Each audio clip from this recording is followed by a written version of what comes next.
Hello everyone and welcome back to my channel. I know that it has been several months now since I have posted, but I wanted to come back on and try to get back on track with my finances, especially with just the cost of everything going up so much. I've noticed that I've been spending way more money, so it's time to refocus on my budget, investing, saving, and all that fun stuff. If you guys want to track my journey more closely, I do post on Instagram way more often, so if you want to follow me there, that's where you'll get more live updates. But today we're going to go ahead and go through my July budget breakdown. July was such an expensive month, you guys. You'll see this has been like one of my highest spend months ever.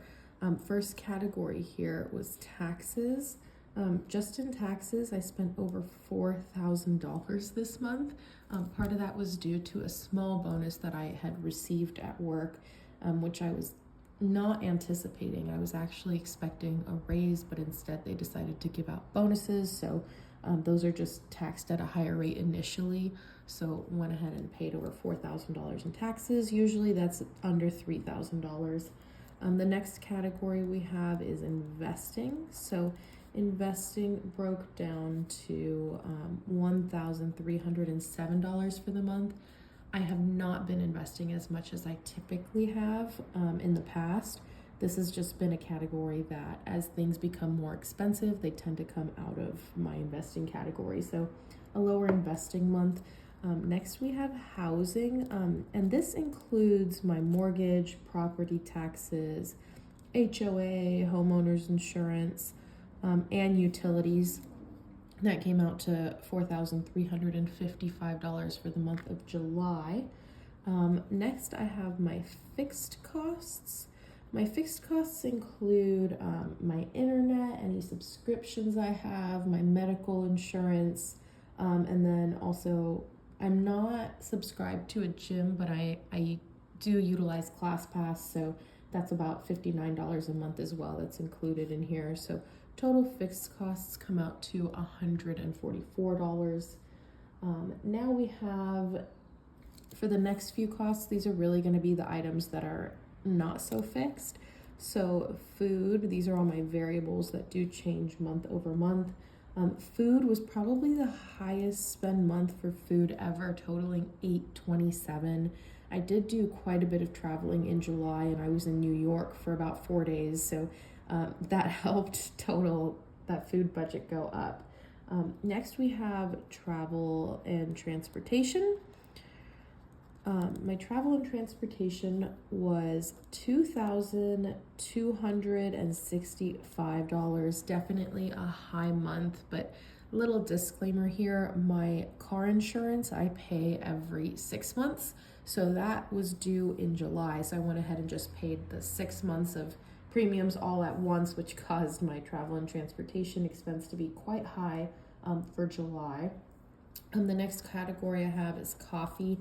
On coffee, I spent $137 in the month of July. Guys, I just love going to new coffee shops. It's one of my favorite things to do. So on the weekends, typically I'll go get coffee with a friend, or during work, I'll go downstairs and grab a latte with some coworkers, and it just adds up so fast. So $137 on coffee for the month of July. Shopping, I did buy 2 new pieces for my wardrobe that totaled $99. Then we have entertainment. I'm gonna shorthand some of these. Entertainment was $522. I've noticed just in the summer months I spend way more on entertainment. I did go to the fair that we have out here.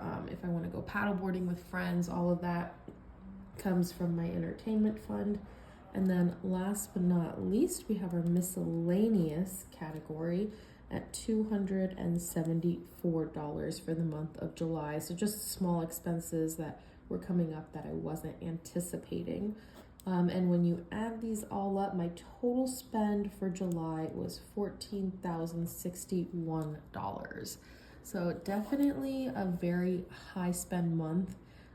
Even with my bonus for the month, I still spent like $200 more than my income. So it's definitely a slightly negative cash flow month, even though my net worth did grow during the month thanks to all of my investments and it being a good month in the markets. But just wanted to come back on and start holding myself accountable for spending. I'm definitely going to try to spend less in August.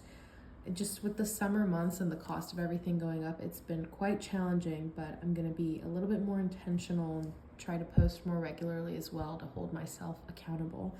If you've made it this far along in the video, thanks so much for watching. Please feel free to like and subscribe if you find this information helpful. Thanks.